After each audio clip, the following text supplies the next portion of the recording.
Welcome back to Stooge Stream for another episode. I'm your host, the Stooge, and this is some more video game pickups.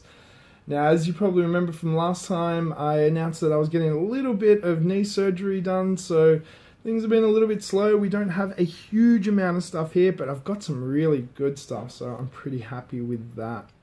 So let's start off with two Lynx games. Gauntlet. Have to have that if you've got a Lynx. Really fun. Just a really, really good game. And you play the Lynx in landscape mode, which is cool. And this one's really special because it's not the game you think it is, though the third one in the series is actually on the Lynx. That's Ninja Gaiden. Now, you would assume that this would be a port of the NES game, and you would be wrong. This is actually a port of the arcade game, which originally was a beat-em-up before it got redesigned for the NES as a cinematic platformer. So I believe the Lynx is the only console to actually get a port of the true Ninja Gaiden arcade game. Is it the best beat 'em up ever? No, but it is fun still, and having a portable version of it is very cool. Now that's a segue straight into my next pickup, which was an eBay order. There's a couple of good games in this franchise and a lot of really bad ones. This is actually one that's really good and people just have no idea about it, and it kind of fell under the radar and so forth. It's Teenage Mutant Ninja Turtles Arcade Attack for the DS. This is very much in the style of the original Konami beat-em-ups. It's got a great fluid gameplay, and for a DS game it actually looks really decent.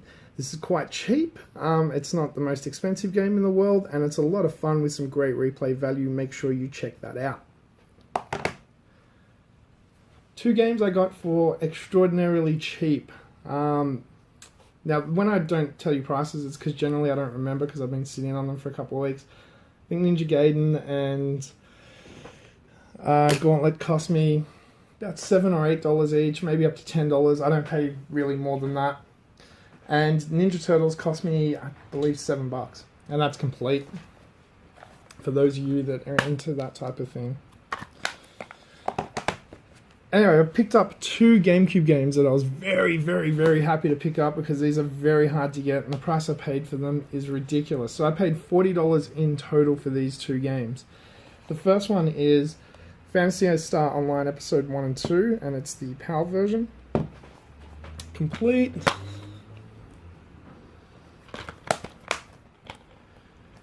In fantastic condition. It's actually quite uncommon for the Gamecube over here. It's hard to find. It's an expensive game.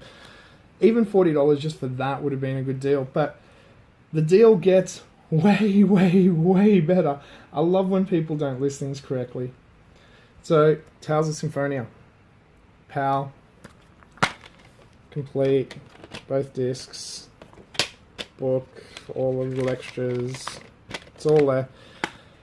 This is really expensive over here, so let's just say paying $40 for those two games is absolutely lunatic crazy, and I was more than happy to add them both to my GameCube collection.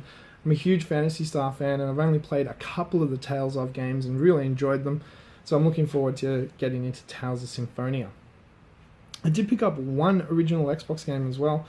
This was another one that I picked up really cheap. Now, this isn't the greatest game in the world from what I heard, but it is uncommon and it is made by Rebellion. It's supposed to be quite fun, regardless if it is the greatest game ever. No, it's just supposed to be quite fun. It's based off a comic book series. Now, this is where people might not know. This is actually a character from the 2000 AD comic book series, and that is Rogue Trooper. So, again, this is a PAL version. Complete, and I do remember what this one cost me. This was $7. Now keep in mind, any of the prices I give you are Australian. If you're in the US, you can knock off 30%. If you're in the UK, it's about 50-60% sometimes, but no, it's actually close to about 40%. If you're in Canada, the prices are about the same, and anywhere else in the world you'll have to figure it out for yourself. But that is actually really cheap. $7 for an original Xbox game that's uncommon, in good condition. Like, the discs on everything I've showed you and the cartridges have been perfect, so I'm really happy with that. And finally, this is the last one. I paid $15 for this. Now, I've seen this on shelves recently for $45 on sale and then gone back to the full $60 price range. I'm like, oh, that's a bit rough. I don't know if I really want to throw $60 at an unknown quantity, let's say. But for $15, I will definitely give this a try, and that is the Dwarves for PS4. So this is apparently a real-time action strategy game. I don't know how that's going to work, but we will give it a try. So that's it since last time. It's been a couple of weeks. Not a bad little haul, but there's definitely going to be more coming soon. As you saw in the last episode, I got a Game Gear, so I've ordered a bunch of Game Gear games, and we should see them arriving in the next couple of weeks. Thank you so much for watching. As always, comment below. Let me know what you've picked up recently. I'm always interested. Is there any hidden gems that I'm missing out on any of the systems that I collect for? Let me know. Or just say hi. Hi. Until next time, adventure, excitement. Stooge craves not these things. Welcome to the Stooge Revolution.